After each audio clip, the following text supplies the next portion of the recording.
Moro. Tänään tehdään jauhelihaa. Ja sikanauta sellaista. Tosta vähän noita suurimpia.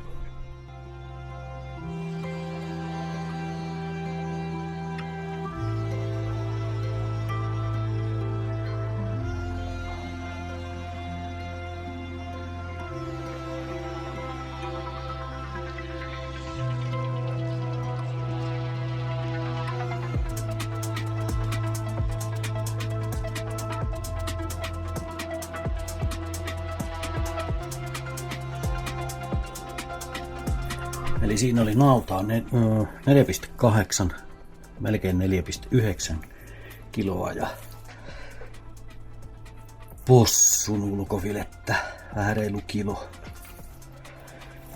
Eli sit vaan ruvetaan työntää tonne masinaan.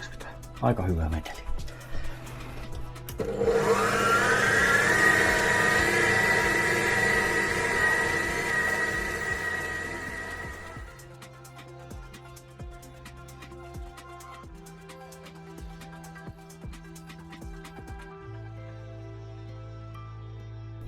Sitten otetaan ja punnataan 300 grammaa sinne tavarat. Noin. Ja vakuumipussi.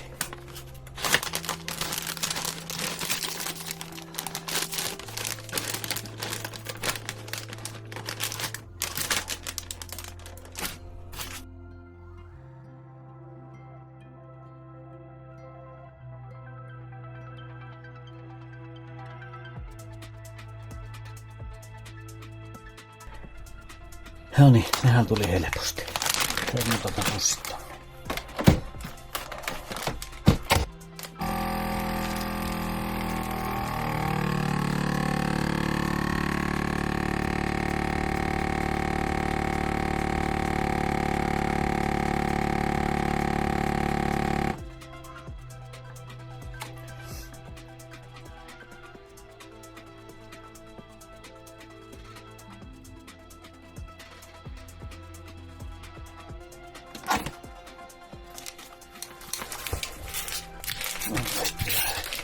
Yhdistetään.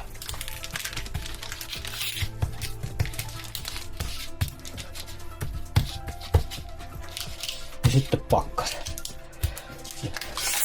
Sitten kun tarvii, niin sulaa todella nopeasti, kun heittää lämpöiseen tai kädenlämpöiseen veteen.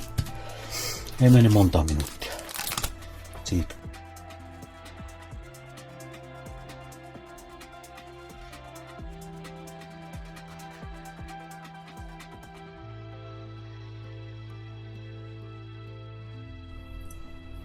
Nehän olisi siinä.